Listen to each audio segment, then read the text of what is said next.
much, we got to put people back to work. Our first priority is to invest in infrastructure and energy. But we want to make everybody be able to go to school and not to drop out because they're worried about the debt, and not to be paralyzed when they get out. I talked to a guy in New York the other day who's got a young assistant, just got a master's degree, got a big debt from her master's degree.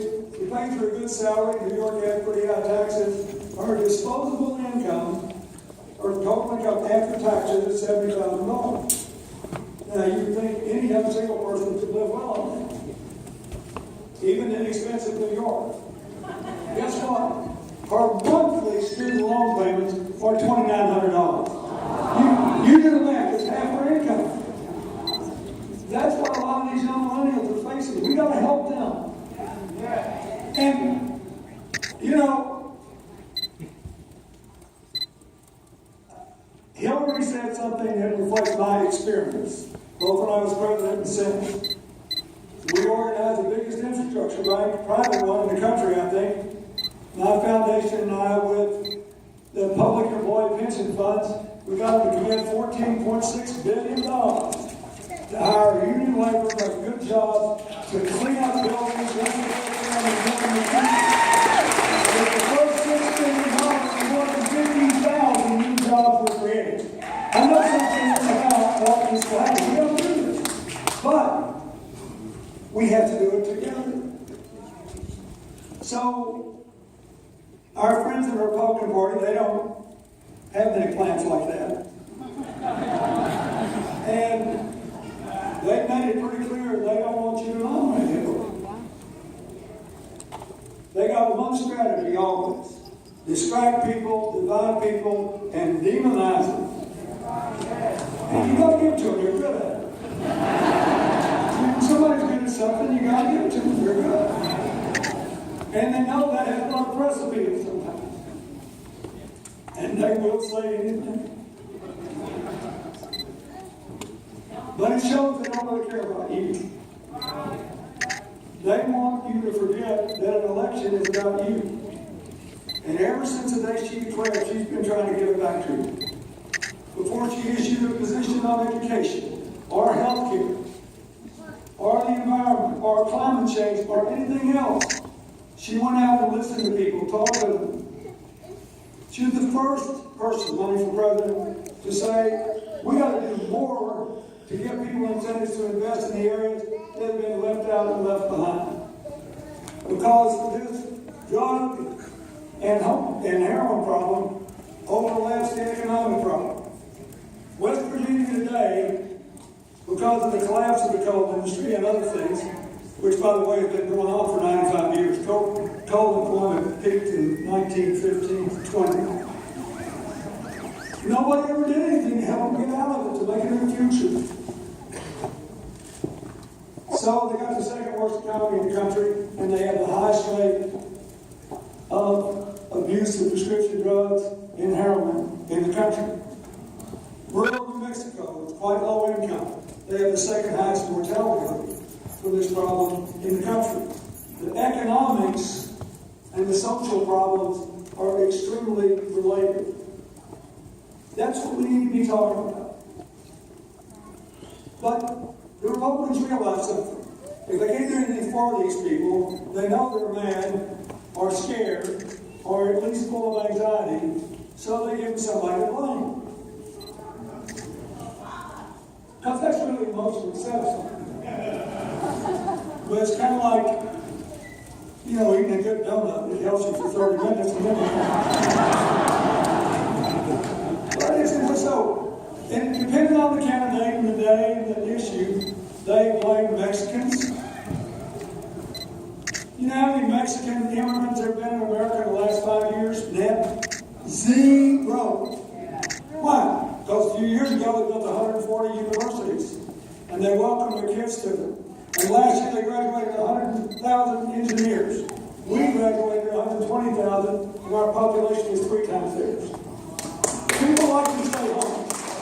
We never hear about Mexico until some drug lord has gotten captured or there's a shootout. But they're telling people, oh, they still got your jobs. I won't build a wall up there and you can have the job. And then they blame the Muslims, as we discussed. And they like to blame President Obama.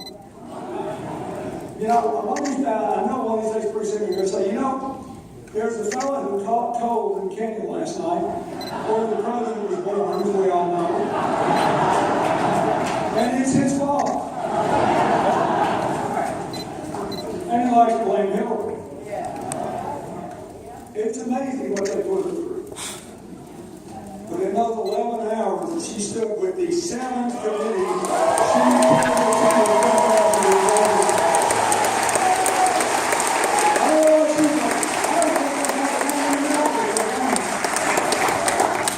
and the Democratic primary, we got a different challenge. Everybody's angry. And their main opponent says, look, you've been hoaxed, the system's rigged against you. The big banks and the billionaires did it, so vote for me. I'll break up the big banks, tax the millionaires and billionaires, and give you free education and health care. There's been a big dispute recently about the health care thing, and a lot of experts on our side don't think the numbers add up, but I'll leave that for you to decide. What I want to say is, Hillary believes it would be a mistake to repeal and replace the Affordable Care Act signed by President Obama.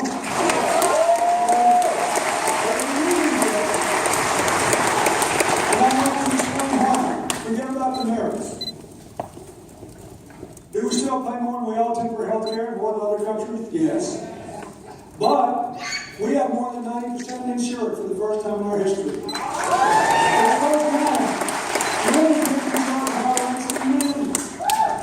children can stay on their parents' health insurance for 26.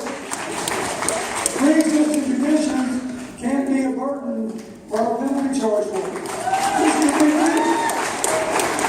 And we're at 90%. Eventually, all these states with Republican governors are going to take that Medicaid will be at 95.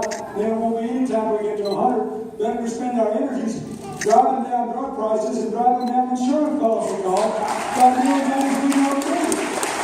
Yeah. It sounds good. So look, we'll have the government pay for all of it, no co-pays and deductibles. But the problem is, in everything in life, it's easier to go from 90 to 100 than from 0 to 100. You would agree with that, wouldn't you? And if we learn when the Affordable Care Act passed, the Republicans will filibuster any health care law in the Senate. That means you got to have 60 votes. We had a big Democratic majority who didn't have a vote to spare. Now they have a majority. And in the House, there's some opposed to health care that they voted nearly 60 times to repeal the whole thing. So Hillary's got a better idea on this health care, and we need to stick up for it. And the first she was the first person running who went to Wall Street in 2007 before the crash and said, you better stop with these mortgage securities. You're going to bring this economy down. And there was nobody home at the Securities and Exchange Commission. She believes our problems were caused by the failure of government to protect the people, to minimize the risk. Move people away from speculation back toward investment. So she wants it to be tougher on speculation, but make it easier for people to make loans to a young aspiring entrepreneur, a young guy with a new tech idea, a young woman who wants to open her own small business. That's really important. And she wants all of us to do it together. Including, we have some representatives here tonight from Native American communities. They should be making a killing off solar and wind energy and alleviating the rest of us from having to worry about our electric bills in that 30 years. So, I think she's got the best idea. But she also knows it's a tough, dangerous world. She was a good Secretary of State.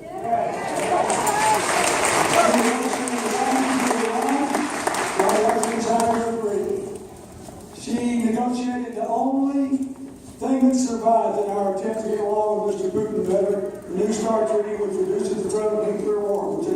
12 is a good deal.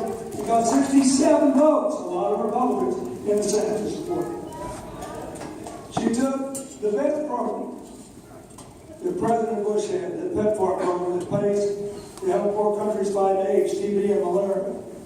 We were saving 1.7 million lives with your money. With no more money, she went to generic drugs approved by the Food and Drug Administration, and with no more money, tripled the number of lives we were saving to fight crime. And he was telling me that when she left office, the approval of America was 20% higher than it was before she came. And she was the most popular person in America. And then, and every Republican backed up. Same thing when she was in the Senate. Growing the economy, helping. She helped a lot on Katrina. We just had the 10th anniversary. The Republican leader of the Senate said that Hillary had done more for the states affected by Hurricane Katrina than any member of Congress who was not from one of those states. John McCain, the Republican senators who have all over the world to show that global warming is real. Just had the hottest year on record, and they're still denying it. Lindsey Graham, who was in the presidential field for a while, they worked together to get the same health care for National Guard people who served in Iraq and Afghanistan as regular Army personnel had. It helped untold numbers of men and women all over this country. I think they all know that. I can't think of anybody who's done it.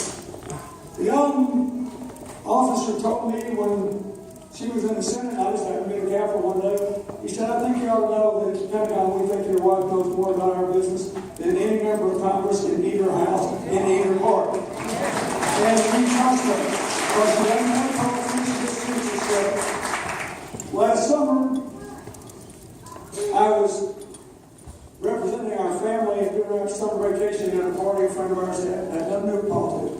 This guy comes to me and he says, I don't think you know me. I said, I know him. He said, that's because I wasn't in government when you were there. But when your wife was Secretary of State, I was the British Foreign Secretary for North America.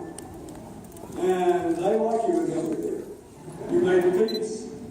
And you remember it was about to break up in 2010. It was. We almost lost the whole peace process. And I could just see all these bombs and fighting and everything again.